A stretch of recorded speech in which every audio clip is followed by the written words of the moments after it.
I saw that Nicola Sturgeon resigned today, all to do with some transgender thing, whatever it was. Just watched the news. Well, actually, no, I'm going to play the news. But I just wondered if anybody could see what's wrong with what we're looking at. Give you 5 seconds. Right.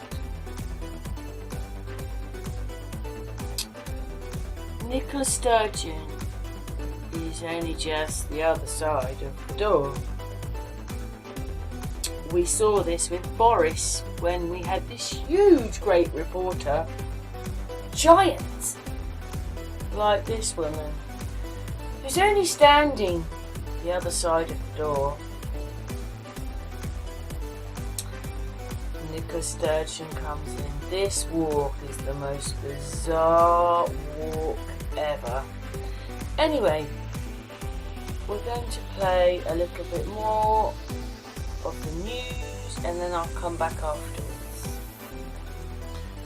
The reason I started to make this video was that I just thought I'd go and see what fun and games it was, whatever it was that was happening, and then I've got her, and she's supposed to be behind her, but I mean they're all superimposed in, but I mean, wow.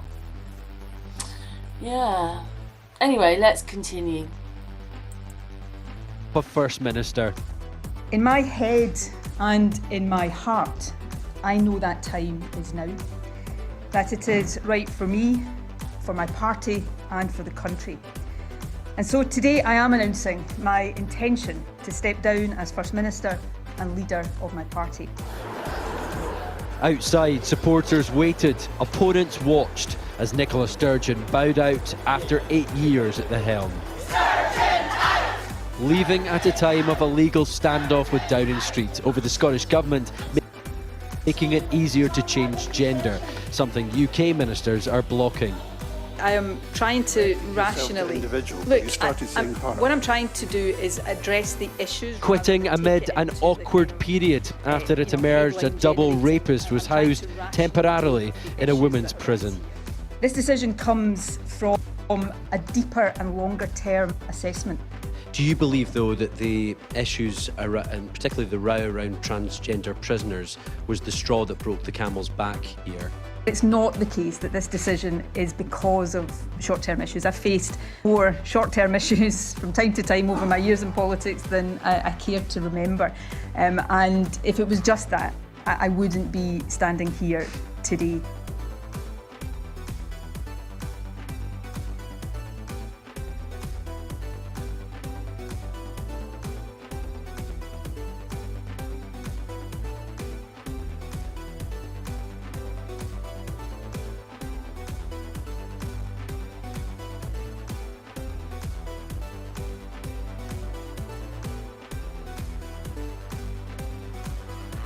Sturgeon may be saying publicly that the last few weeks have not been the deciding factor, but this major row over gender reforms has been incredibly challenging. Her main mission of securing independence during her premiership has failed, and it's unclear if or even when a second vote here in Scotland may happen. Pull all of those factors together and it's easier to see why now the First Minister thinks it may be time for fresh blood. The SNP's hope to lead Scotland to a different future was dealt a hammer blow when the Supreme Court ruled Holyrood could not legally hold a second vote. You'd have expected, having set her course for this de facto referendum, with all the difficulties it entails, that's the one you would see through.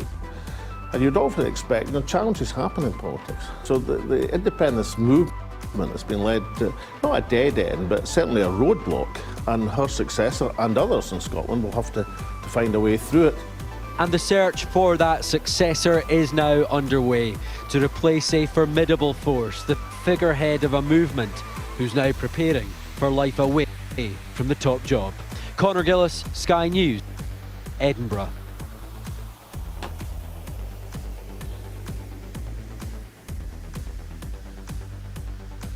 I still find this bit quite funny, to be honest. That no one noticed the giant behind the door. And do you see how ridiculous it looks now? Oh, gone back to, there we go. Ridiculous, look at it. As they walk in like a man.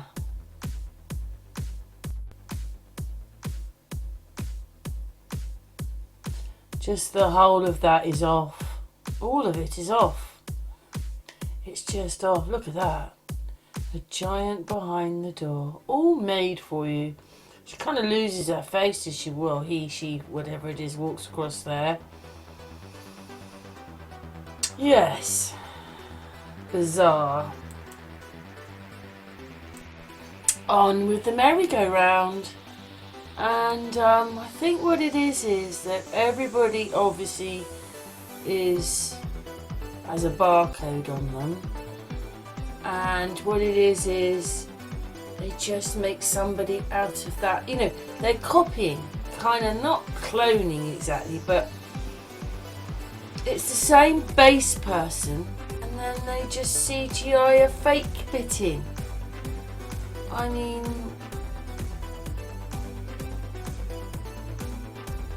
Chris Whitty and Liz Truss.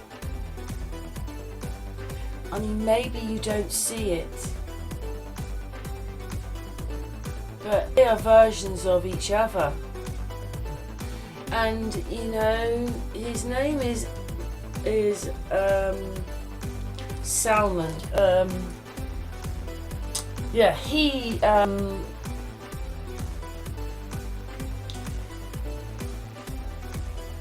I've got lost now. Look at this, it's just, yeah, that Chris Whitty's always in. Chris Whitty, Nicola Sturgeon, and Alex Salmon, say.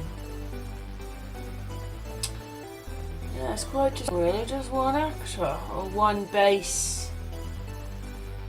I mean, hopefully you see it. They're just you know, one's a female and one's a male. They're versions of each other.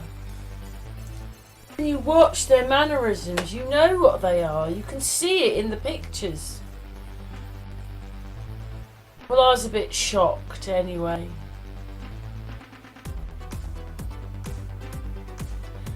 And they're just versions of each other.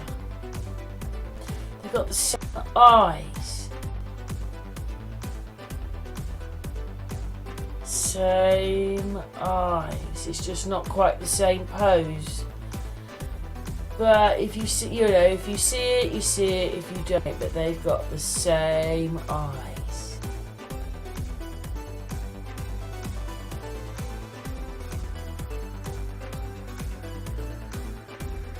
I think they get it more or less right there with the eyes. Can't get it quite, but they're the same eyes. I was looking at his, you know, he was talking in that video where he's, you know, earlier on where there's someone talking, it's him. But look, it's just not right. There's a bit of his hair missing. Because he superimposed in. These people have no soul at all. Or the item. Maybe that's why they've got numbers on them, because they're all just... Could we have number 302 and number 1001? Yeah. Not anybody there, it's just the same person playing everybody. Well, it's just a bit mind-boggling. And the wobble. There's a wobble there. And then this thing, that man was really weird there. And look, I'm going to stop video here. We're going to take a little bit deeper look.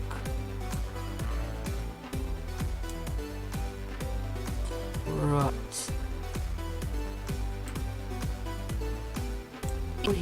Here, that.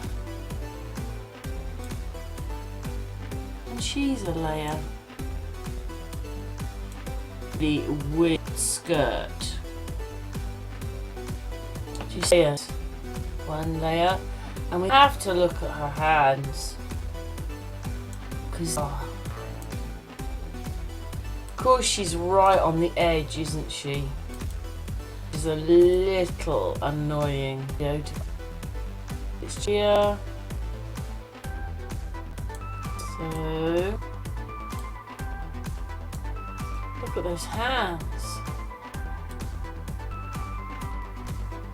Well, I think those hands don't look right.